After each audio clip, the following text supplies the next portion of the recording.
जय हिंद, नमस्कार। मैं अंबर जैदी स्वागत करती हूँ आप सबका एक बार फिर से हमारे आज के कार्यक्रम में। दोस्तों, बहुत बड़ी खबर लेकर आप सबके सामने आए हैं। दुनिया की सबसे बड़ी इकोनॉमी यूनाइटेड स्टेट्स से एक बड़ी वार्निंग या फिर ये कहें कि एक वार्निंग सिग्नल सामने आ रहा है। लेटेस्ट एडवांस एस्टिमेट के मुताबिक 2025 के क्वार्टर 4 में जो जीडीपी ग्रोथ रही, वो सिर्फ 1.4 रही है। और जबकि क्वार्टर अगर हम 3 की बात करते हैं, थर्ड क्वार्टर की बात करें, तो उसमें यही ग्रोथ 4.4% थी। मतलब सिर्फ ये है कि एक क्वार्टर में जो ग्रोथ का पेस है वो 3 गुना तेजी से गिर गया। और यहाँ पर अगर हम ग्रोथ की बात करते हैं तो टेक्निकली पॉजिटिव है, लेकिन कंज्यूमर स्पेंडिंग और जो इन्वेस्टमेंट है उसने इसको सपोर्ट किया। लेकिन गवर्नमेंट स्पेंडिंग और जो एक्सपोर्ट्स हैं उसमें भारी गिरावट का मोमेंटम यहाँ पर नजर आता है और वो उसको मोमेंटम दिया गया है। और सबसे बड़ी बात यह है कि और जो चौंकाने वाली और टेंशन की बात यहाँ पर ये होती है कि जो इंटरनेशनल मॉनेटरी फंड यानी कि आईएमएफ की हम बात करते हैं, वो अमेरिका को वार्निंग देता है कि आईएमएफ की जो fiscal I am sorry America की जो फिस्कल डिफिसिट है वो अगले कुछ सालों तक 7 से 8% ऑफ जीडीपी रह सकती है, जो कि ट्रेजरी सेक्रेटरी स्कॉट बेसेंट के टारगेट से डबल है। और आईएमएफ हम चीफ की बात करते हैं, क्रिस्टालिना जॉर्जिवा, उन्होंने ये बात क्लियरली बोली है कि यूएस का जो करंट अकाउंट डिफिसिट है वो बहुत ज्यादा बड़ा है, टू बिग है। उन्होंने ये बात कही। और अगर डेट ट्रेजेक्ट्री ऐसे ही चली तो 2031 तक जो पब्लिक डेट है वो 140% ऑफ जीडीपी ग्रोथ हो सकता है। और ये बहुत बड़ी बात है। और साथ ही गीता गोपीनाथ भी इसी तरह की वार्निंग अमेरिका को देती आई है। और इसी बीच पॉलिटिकल और जो लीगल ड्रामा चल रहा है अमेरिका के सुप्रीम कोर्ट में, वहां पे प्रेसिडेंट ट्रम्प ने जो इमरजेंसी टैरिफ्स को लेकर जो इलीगल डिक्लेयर किया था, इस सब से ये सारा कुछ जो सामने आ रहा है, हम इसको और समझने की कोशिश करेंगे कि जिस तरह आईएमएफ के जो ऑफिशियल्स है वो वार्निंग दे रहे हैं, चाहे गीता गोपीनाथ की बात करें या फिर क्रिस्टालिना जॉर्जिवा की बात करें, दोनों की और ये रिपीटेड वार्निंग्स है आईएमएफ की तरफ से अमेरिकन जो इकोनॉमी है उसको लेकर। तो इसमें थोड़ा विस्तार से बात करेंगे और बात करने के लिए मेरे साथ मौजूद है उमेश जी। उमेश जी, बहुत स्वागत है आपका। जय हिंद, नमस्कार। जय सिया राम अंबर जी। जय श्री राम। उमेश जी, क्या 4.4% से 1.4% ग्रोथ स्लाइड एक वार्निंग है अमेरिका के लिए? जो इकोनॉमिक बूम कहता है कि मतलब अमेरिका में इकोनॉमिक बूम कहाँ, क्या वो खत्म हो रहा है? किस तरह से देखिए, देखें? जो क्वार्टर 3 ग्रोथ थी ना, वो आशा से बहुत अच्छा ग्रोथ आया था, 4.4% आया था।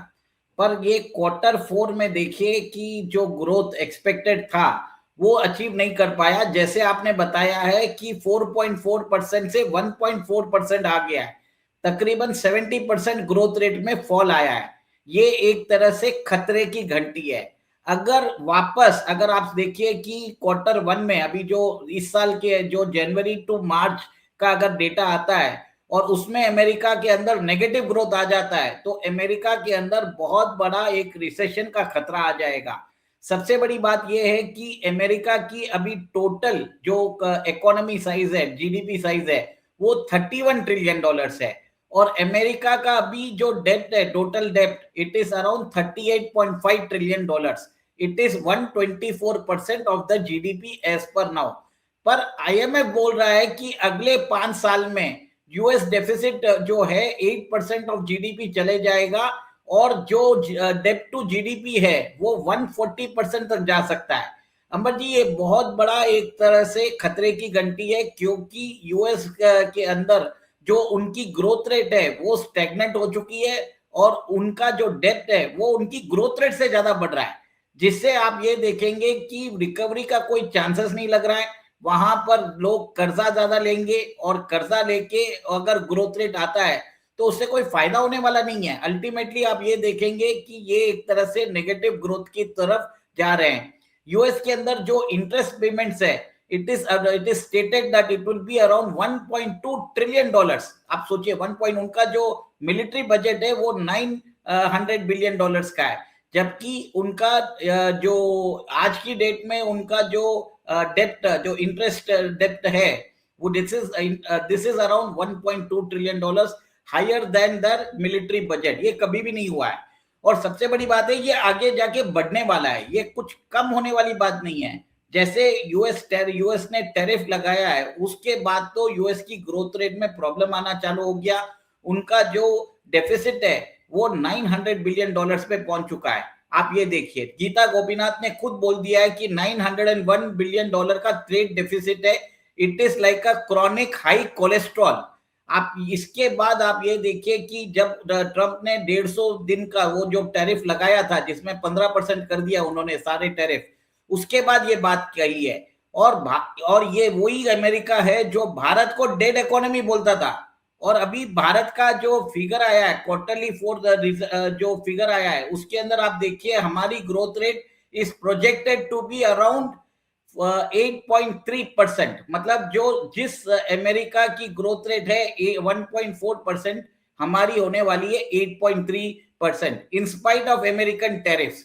इससे समझ लीजिए हमारी इकोनॉमी कितनी रेजिलियंट है। और आप यही देखिए कि ये जो हॉवर्ड लुटनिक है, जिसने भारत को डेड इकोनॉमी बताया, भारत के ऊपर अपशब्द कहे, प्राइम मिनिस्टर मोदी को अपशब्द किया, वो आज भारत के अंदर है। और हमारे जो कॉमर्स मिनिस्टर है पीयूष गोयल के साथ मिल रहे हैं और वो बोलते हैं कि हमें ट्रेड डील करनी है, इसके लिए आप आ जाइए। ये वही लुटनिक है जिन्होंने भारत के विरुद्ध uncharitable remarks, he has made uncharitable remarks against India. और अब ये एम्बेसडर सरगाई गौर के साथ मिलके भारत के साथ ट्रेड डील की गुहार लगा रहे हैं। तो मोदी अच्छा उमेश जी, एक बात बताइए मुझे कि जिस तरह की वार्निंग्स और जिस तरह के स्टेप्स नजर आ रहे हैं, अगर जो डिफिसिट है वो 8% तक गिर गया और जो डेट है वो 140% ऑफ जीडीपी ग्रोथ हो जाता है, तो जो डॉलर डोमिनेंस है वो तो रिस्क में जा सकता है। देखिए, बहुत लोग बोल रहे हैं कि डी डॉलराइजेशन हो रहा है, एक चीज है, पर इंटरनेशनल ट्रेड के अंदर ऐसा कोई इंस्ट्रूमेंट नहीं है आज की डेट में जो डॉलर को रिप्लेस कर सकता है। सेंट्रल बैंक जरूर अपने रिस्क को डाइवर्सिफाई कर रहे हैं। वो गोल्ड के अंदर वो एक्सेस जो अपने फॉरेन एक्सचेंज रिजर्व्स है उसको गोल्ड में शिफ्ट कर रहे हैं। वो लोकल ट्रेड करेंसी में ट्राई कर रहे हैं करने का ट्रेड। पर अल्टीमेटली जब सेटलमेंट की बात होती है, स्क्वायर ऑफ, जैसे समझ लीजिए भारत का ही देख लीजिए, रूस के साथ हमारा जो ट्रेड है $70 बिलियन का है। हम $5 बिलियन एक्सपोर्ट करते हैं, $65 बिलियन हम इंपोर्ट करते हैं। तो रूस के पास आज $60 बिलियन ऑफ एडिशनल, समझ लीजिए, रूपी डिनोमिनेटेड एसेट्स हैं इन दर स्पेशल रूपी वॉस्ट्रो अकाउंट्स रूस के पास। अब रूस यूज कैसे करेगा, भारत कैसे उसको यूज कर सकता है? इसलिए भारत सरकार ने एक तरह से अलाउ किया है कि ये पैसा आप हमारे कॉर्पोरेट डेट में डाल सकते हैं, हमारे स्टॉक मार्केट में डाल सकते हैं। उसके अलावा भी तो भी आप समझ लीजिए $50 बिलियन से ऊपर पड़ा है। उसको कैसे स्क्वायर ऑफ करना भारत को भी नहीं मालूम और रूस को भी नहीं मालूम। इसके लिए भारत को कभी कभी दिरहम या यॉन के अंदर भी पेमेंट करना पड़ता है रूस को। तो एक तरह से हम जो ट्राई कर रहे हैं इंटरनेशनलाइजेशन ऑफ रूपी, वो जरूर एक तरह से हमने सारे कदम उठा चुके हैं। पर मैंने हमेशा बोला है, जब तक आप एक्सपोर्ट ज्यादा नहीं करोगे और इंपोर्ट आप कम नहीं करोगे, आपका रुपया इंटरनेशनलाइज नहीं होगा। आपको मैन्युफैक्चरिंग सेक्टर बनने की जरूरत है, आपको इन्वेस्टमेंट्स एक्ट्रैक्ट करने की जरूरत है। वहां पर भी हम होपलेसली फेल हो चुके हैं अभी तक। जिस तरह से अमेरिका की जो कंपनीज है जो चाइना से शिफ्ट हुई है, जिन्होंने वियतनाम और मेक्सिको में प्लांट्स लगाए हैं, वैसी कंपनीज भारत में नहीं आई है। इक्का दुक्का जरूर आई है, पीएलआई स्कीम के बावजूद कुछ कंपनीज आई है, पर वी कैन नॉट से कि बहुत ज्यादा आई है। और भारत का जो साइज एंड शेप है उस हिसाब से तो बहुत कम है, मेरा मानना है। तो जरूर ये ठीक है कि डॉलर के ऊपर लोगों का रिलायंस कम होगा, डॉलर के अंदर अपने एसेट्स जो कम करते जा रहे हैं, पर कंप्लीट डी डॉलराइजेशन पॉसिबल नहीं है, क्योंकि चाइना पे भी किसी को भरोसा नहीं है। चाइना का डेटा और भी ज्यादा फेक होता है, उनके ऊपर विश्वास नहीं किया जाता। चाइना अभी इसके लिए एक तरह से प्रोजेक्शन कर रहा है कि वो डॉलर को चैलेंज कर लेगा, क्योंकि वो मैन्युफैक्चरिंग हब है। पर चाइना अपने एक्सपोर्ट्स को सब्सिडाइज करता है। अगर कॉस्ट प्राइस ₹1 है तो 80 पैसे में बोलता है बेचने को, और गवर्नमेंट उनको 20% का सब्सिडी देता है। ये सब चीज हो रहा है चाइना के अंदर। ये कितने दिन तक चलेगा? ये ज्यादा दिन तक चलने वाली बात नहीं है। इसके लिए अंबर जी, मैं आपको ये बोल रहा हूं कि जो डी डॉलराइजेशन की बात कर रहे हैं उनको समझना चाहिए, dedollarisation is promotion of yuanisation in disguise. Bharat आज भी डी डॉलर से कंफर्टेबल है, यॉन के अंदर कंफर्टेबल नहीं है। और अभी आप देखिए कि हमने अपना जो रिलायंस है on Russian routes, Russian crude कम कर दिया है, और वेनेजुएलन क्रूड हम ज्यादा ले रहे हैं। हमको वेनेजुएलन क्रूड $15 कम में मिल रहा है, रूस हमको $5, 3 या $5 देता था। तो इससे आप समझ लीजिए भारत ने बहुत ही अच्छी डील की है, भारत ने अपने नेशनल इंटरेस्ट में डील की है। अब वही रूस अपना जो एक्सेस तेल जो भारत ने उसको नहीं देता, भारत अभी नहीं ले रहा है, वो चाइना को डाइवर्ट कर दिया है। चाइना को वेनेजुएला से जो क्रूड आता था वो $18 में आता था। देखिए आज भाव 60 से $65 है, 18 to 20 डॉलर्स में ले रहा था। आज वो वही क्रूड रशिया से 55 या $60 में ले रहा है। तो ये चीज बता रहा है कि इसके कारण चाइना के जो एनर्जी इंपोर्ट्स है वो एक तरह से महंगे होंगे, और अगर वो महंगे होते हैं तो एडवांटेज इंडिया को ही होता है। तो ये एक तरह से भारत ने एक ब्यूटीफुल बार्टर डील किया है, जिसमें भारत वेनेजुएलन ऑयल ले रहा है, अमेरिका के सैंक्शंस को भी हटा रहा है, और एक्सेस जो रशियन ऑयल है वो जो नहीं ले रहा है वो चाइना ले रहा है, और इस हिसाब से चाइना फोर्स हो चुका है, चाइना मोर डिपेंडेंट हो चुका है रशिया के ऊपर। This is an excellent diplomacy done by Jaishankar ji. अच्छा उमेश जी, एक बार बताइए, आईएमएफ जो है वो क्लियर ये कह रहा है कि स्पेंडिंग कट कीजिए या फिर रेवेन्यू बढ़ाइए। क्या जो अमेरिका है वो पॉलिटिकली इतना टफ डिसीजन ले पाएगा? साथ ही आईएमएफ ऑफिशियल नाइजल चौक भी इस बात को कहते हैं कि गवर्नमेंट की जो ओवर स्पेंडिंग है वो इसका रूट कॉज है। तो क्या कैसे हो पाएगा पॉलिटिकल सिस्टम जो है यूनाइटेड स्टेट का, वो जो एक फिस्कल डिसिप्लिन कहना चाहिए वो इन्फोर्समेंट उसको इन्फोर्स कर पाएगा? देखिए अमेरिका के अंदर अंधेर नगरी चौपट राजा वाला हिसाब चल रहा है। अब जब तक लोग अमेरिका को मानते थे, लोग उनको एक तरह से डरते थे, पर अभी तो ऐसा है कि अमेरिका के अंदर खुद डोनाल्ड ट्रंप के स्टेटमेंट्स को तवज्जो नहीं दी जाती। Nobody takes Donald Trump seriously nowadays, और सबको मालूम है, सब वेट कर रहे हैं नवंबर मिड टर्म इलेक्शंस के लिए। उस समय इसके पास वो मेजोरिटी नहीं रहेगी हाउस और सेनेट में। इसके लिए लोगों को लग रहा है कि करने दो इसको, 8 महीने जो करना है करने दो, 8 महीने के बाद इसको हम कंट्रोल कर पाएंगे, इसकी दादागिरी हम खत्म कर पाएंगे। इवन उनके पार्टी के जो रिपब्लिकन नेता है, they are also miffed with Donald Trump, अभी जो रिपोर्ट्स आ रहे हैं। और पिछले दिनों जब इलेक्शन हुआ था तब आप देखे थे Democrats have made a remarkable comeback, और डेमोक्रेट्स अभी चुप है। Democrats are not doing any sharp attack on Donald Trump right now. तो डोनाल्ड ट्रंप को एक तरह से एक इनविंसिबिलिटी का, उनको एक बोलते हैं ना कि इनविंसिबल होने का उनको लग रहा है कि उनको कोई कुछ नहीं कर सकता।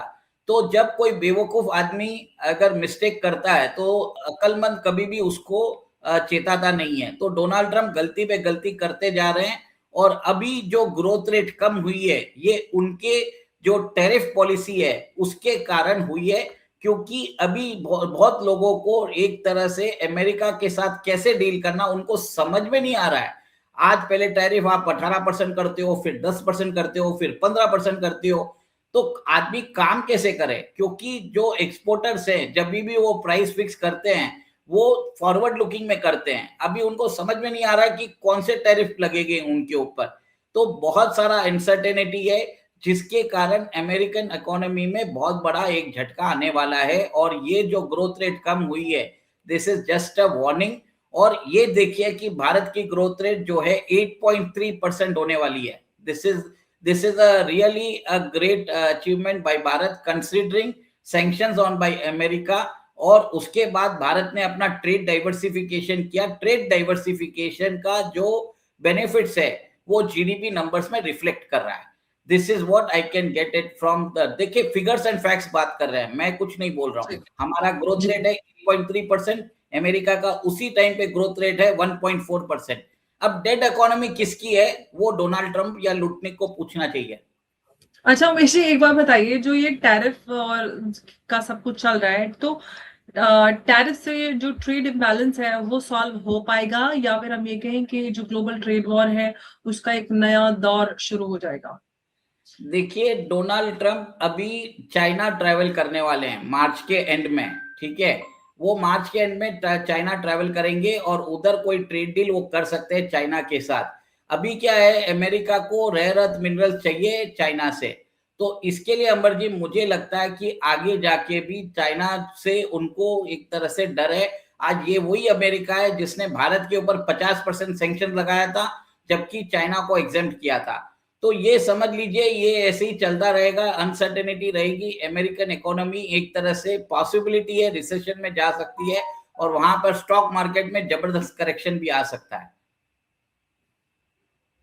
उमेश जी, आपने एकदम सही कहा। और जिस तरह से हमें स्टेटिस्टिक्स यानी कि डेटा या फिर नंबर्स हम कहें वो सामने नजर आते हैं, वो एक क्लियर स्टोरी यहाँ पर बयान करते हुए नजर आते हैं। ग्रोथ बहुत स्लो हो रही है, डेफिसिट बढ़ रहा है, और जो डेट का जो बलून है वो बढ़ता ही जा रहा है। और आईएमएफ अभी भी कहता है कि सॉवरेन जो स्ट्रेस है वो उसका रिस्क लो है, लेकिन जो ट्रिजेक्ट्री अलार्मिंग है। सबसे बड़ा यहाँ पर सवाल ये है कि क्या दुनिया की सबसे पावरफुल इकोनॉमी अपने खुद के फिस्कल इम्बैलेंस से चैलेंज होने वाली है? और अगर हाँ, तो इसका जो शॉकवेव है ग्लोबल मार्केट्स तक कितनी दूर तक जाएगा, ये सबसे बड़ा अहम सवाल इससे निकल कर आता है। क्योंकि ये सिर्फ अमेरिका की स्टोरी नहीं, बल्कि जो ग्लोबल फाइनेंशियल स्टेबिलिटी है उसकी कहानी नजर आती है। क्योंकि अमेरिका पे असर पड़ेगा तो ग्लोबल इकोनॉमी जरूर चरमरा जाएगी। उमेश जी, बहुत धन्यवाद आपका इस चर्चा में हमारे साथ जुड़ने के लिए। नमस्कार, जय हिंद, जय भारत। जय सिया राम। जय श्री राम। उमेश जी, बहुत धन्यवाद।